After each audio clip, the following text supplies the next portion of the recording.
सभी मित्रों को सप्रेम नमो बुद्धा जय भीम। बौद्ध भारत में आपका स्वागत है। और संयुक्त निकाय भाग 1 का और ये शक्र संयुक्त चल रहा है, जिसमें चौथा सूत्र है वे पचित सूत्र, क्षमा और सौजन्य की महिमा। श्रावस्ती जैतवन वहाँ की घटना है। भगवान बोले, भिक्षुओं, पूर्व काल में देवासुर संग्राम छिड़ गया था। तब असुरेंद्र वेपचित्ती ने असुरों को आमंत्रित किया। मार्सो, असुरों को भी मार्स करके ही बोलते थे और देवताओं को भी मार्स करके बोलते थे। असुरों को आमंत्रित, मार्सो, यदि इस देवासुर संग्राम में असुरों की जीत और देवों की हार हो जाए तो देवेंद्र चक्र को हाथ, पैर और 5 बंधनों से बांधकर असुरपुर में मेरे पास ले आओ।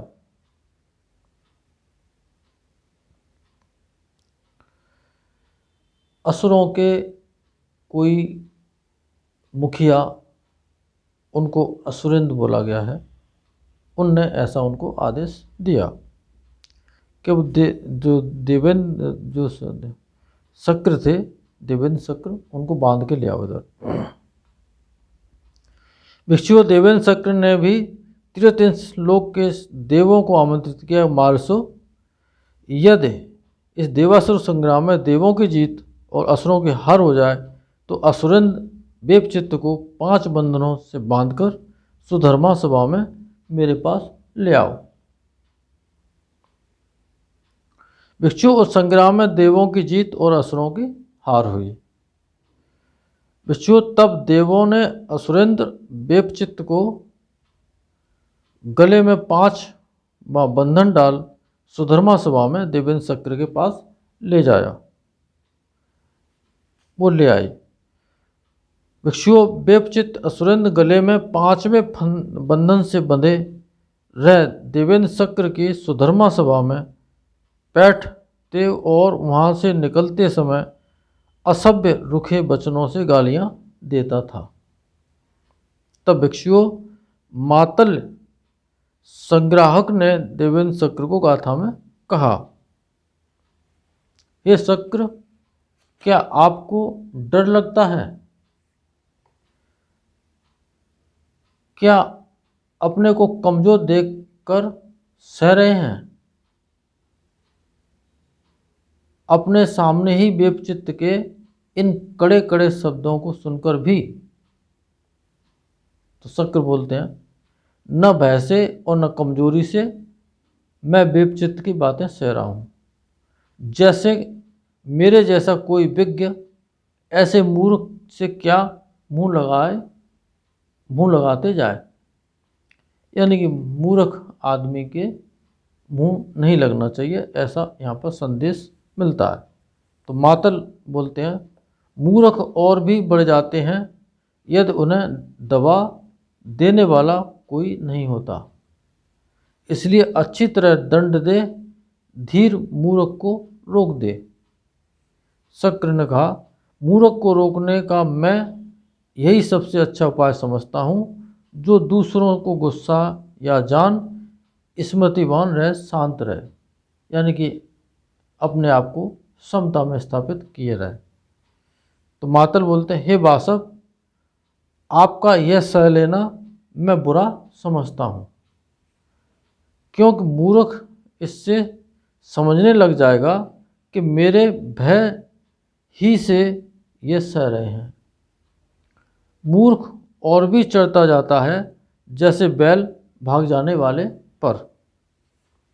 शक्र ने कहा, इसकी इच्छा यदि वह यह समझे या नहीं कि मैं उससे डरकर उसकी बातें सह रहा हूँ। अपने को उचित मार्ग पर रखना ही परमार्थ है, इसी में सबका भला है। क्षमा कर देने से बढ़कर कोई दूसरा गुण नहीं है। क्षमा पारमिता है और वो बहुत ही इम्पोर्टेंट है। क्षमाशील आदमी कभी अपने को भी बचा लेता है और क्रोध करने वाले को भी बचा लेता है। जो अपने वाली होकर जो अपने बली होकर दुर्बल की बातें सहता है, उसी को सर्वोत्तम शांति कहते हैं। वही सही प्रकार की क्षमा है कि बलवान होने के बाद भी कमज़ोर आदमी को सहन कर रहा है, सुन रहा है, उसकी गालियाँ सुन रहा है और उसको क्षमा कर रहा है। ये सबसे बड़ी, इसको शांति कहते हैं। दुर्बल को सदा ही सहता रहता है, दुर्बल तो सदा ही सहता रहता है। वह बली निर्बल कहा जाता है, जिसका बल मूर्खों का बल है। धर्मशील के बल की निंदा करने वाला कोई नहीं है। जो क्रुद्ध के प्रति क्रुद्ध होता है, वह उसकी बुराई है। क्रुद्ध के प्रति क्रोध न करने वाला दुर्जेय संग्राम जीत लेता है। दोनों का हित करता है, अपना भी और उसका भी, यानी पराये का भी। दूसरों को क्रुद्ध जान सावधान हो, शांत रहता है और अपने पराये दोनों का इलाज करने वाले उसे धर्म न जानने वाले पुरुष मूर्ख समझते हैं। भिक्षुओं, वह देवेंद्र शक्र अपने पुण्य के प्रताप से त्रितंश पर ऐश्वर्य पा राज करते हुए शांति और सौजन्य का प्रशंसक है। यानी कि भाईचारा और क्षमाशीलता जो की वजह से वो उनकी प्रशंसा वहाँ पर होती है। भिक्षुओं, तुम ऐसे स्वाख्यात धर्म विनय में प्रवज्जित हो, क्षमा और सौजन्य का अभ्यास करते शोभो। यानी कि इस तरह से आप शोभायमान हो कि भाईचारे के साथ और क्षमाशीलता के साथ, और आप ऐसा अभ्यास करें। सुभाषित जय सुत। सुभाषित श्रावस्ती की घटना है। भगवान भिक्षुओं को संबोधित करते हुए बोल रहे, भिक्षुओं, पूर्व काल में एक बार देवासुर संग्राम छिड़ गया था। तब असुरेंद्र वेपचित्त ने देवेंद्र शक्र को यह कहा, हे देवेंद्र, शुभ वचन बोलने वाले को ही जीत हो। तो वो बोलते हैं कि हाँ वेपचित्त, शुभ वचन बोलने वाले की ही जीत हो। भिक्षुओं, तब देवों और असुरों के मध्यस्थ चुने यही सुभाषित या दुर्भाषित का फैसला करेंगे। भिक्षुओं, तब असुरेंद्र वेपचित्त ने देवेंद्र शक्र को यह कहा कि हे देवेंद्र, कोई गाथा कहें। भिक्षुओं, उसके ऐसा कहने पर देवेंद्र शक्र ने असुरेंद्र वेपचित्त को यह कहा कि हे वेपचित्त, आप ही बड़े देव हैं, आप ही पहले गाथा कहें। भिक्षुओं, इस पर असुरेंद्र वेपचित्त यह गाथा बोला।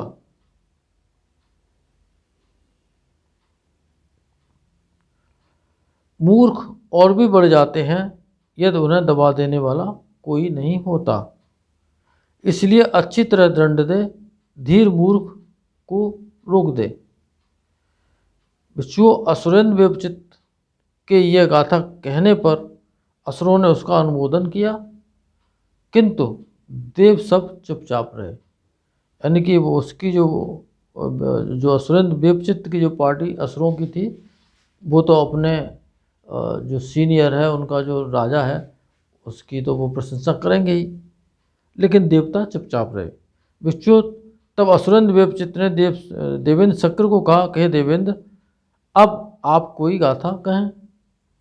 भिक्षुओं, ऐसा ही युद्ध, जो बाघ युद्ध इसी तरह का हुआ होगा, कहीं लाठी डंडे तो नहीं चले होंगे, क्योंकि वो उनकी कोई अपने शरीर तो होते नहीं है देवताओं के, विचार चित्त और चित्त में विचार, यही सब होता है। तो भिक्षुओं, ऐसा कहने पर देवेंद्र शक्र ने यह गाथा बोला। मूर्ख को रोकने का मैं यही सबसे अच्छा उपाय समझता हूँ कि दूसरे को गुस्सा या जान सावधानी से शांत रहें। भिक्षुओं, देवेंद्र शक्र के यह गाथा कहने पर देवों ने उसका अनुमोदन किया। यही संग्राम है। आप समझना चाहिए आपको, कोई ऐसा तलवार और भाले वाला संग्राम नहीं हुआ था। यही विचारों का ही आदान प्रदान, यही अपना एक संग्राम था। किंतु सब असुर, ऐसा मैं समझता हूँ, आगे क्या मिलेगा नहीं कह सकते। किंतु सब असुर चुपचाप रहे। भिक्षुओं, तब देवेंद्र शक्र ने असुरन वेपचित को कहा, वेपचित आप कोई गाथा कहें। तो फिर उन्होंने उनको कितनी भलाई दोनों एक दूसरे के विरोधी थे, फिर भी कितनी शालीनतापूर्वक उनमें और चर्चा हो रही है। तो ये समझने वाली बात है। वेपचित बोलते हैं, हे बासव, आपका यह सह लेना मैं बुरा समझता हूँ, क्योंकि मूर्ख इससे समझने लग जाएगा कि आप मेरे भय से यह सह रहे हैं। मूर्ख और भी चढ़ता जाएगा, जैसे बैल भाग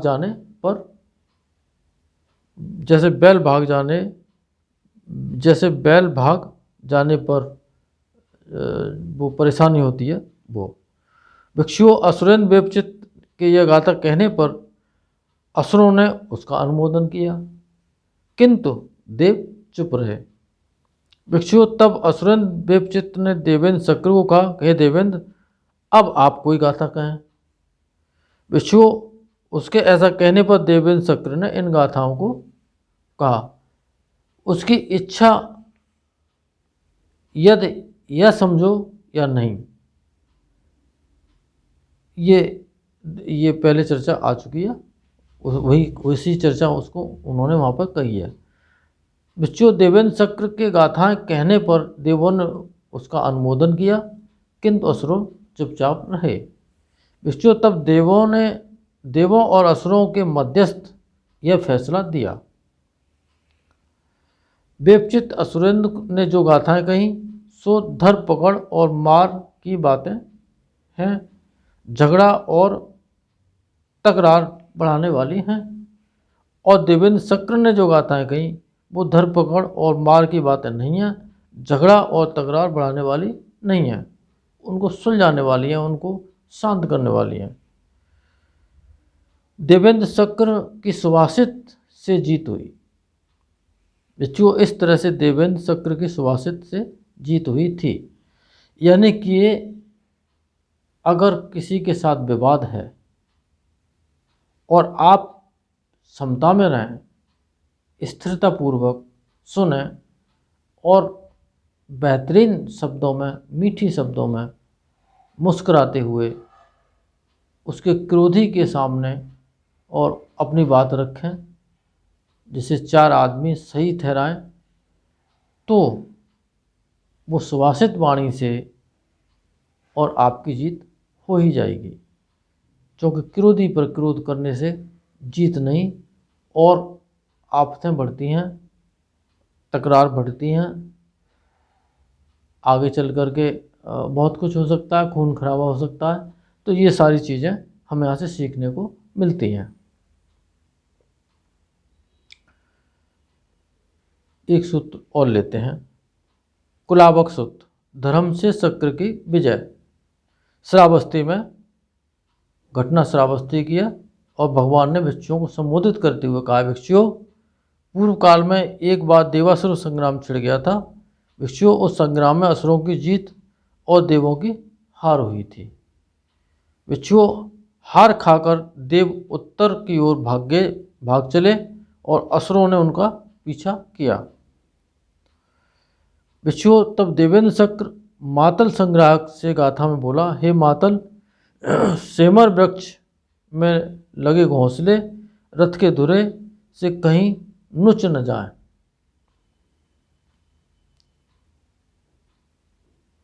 सेमर के पेड़ में जो घोंसले लगे हैं चिड़ियों के, वो हमारे रथ से कहीं उनको कोई नुकसान नहीं पहुंचे। असुरों के हाथ पड़कर भले ही प्राण चले जाएं। ऐसी भाग दौड़ नहीं करनी है कि जिससे दूसरों और प्राणियों की हानि हो जाए। हम भले ही हार जाएं, उनके हाथ में पकड़े जाएं, लेकिन ऐसा नहीं करना है। असुरों के हाथ पकड़े प्राण चले जाएं, किंतु इन पक्षियों के घोंसलों को नुच्छ जाने न पाएं। पक्षियों के घोंसले खराब नहीं होने चाहिए, टूटने नहीं चाहिए, और उनके घर, उनका नुकसान नहीं होना चाहिए। भिक्षु जैसी आज्ञा कह मातल शक्र ने उत्तर दे 1000 सीखे हुए घोंसले वाले रथ को लौटाया। भिक्षु तब असुरों के मन में यह हुआ कि अरे देवेंद्र शक्र का रथ लौट रहा है। मालूम होता है कि देव असुरों से फिर युद्ध करना चाहते हैं। अब डरकर वे असुरपुर में बैठ गए, यानी कि प्रवेश कर गए, असुरपुर वापस चले गए। भिक्षु इस तरह देवेंद्र शक्र की धर्म से जीत हुई।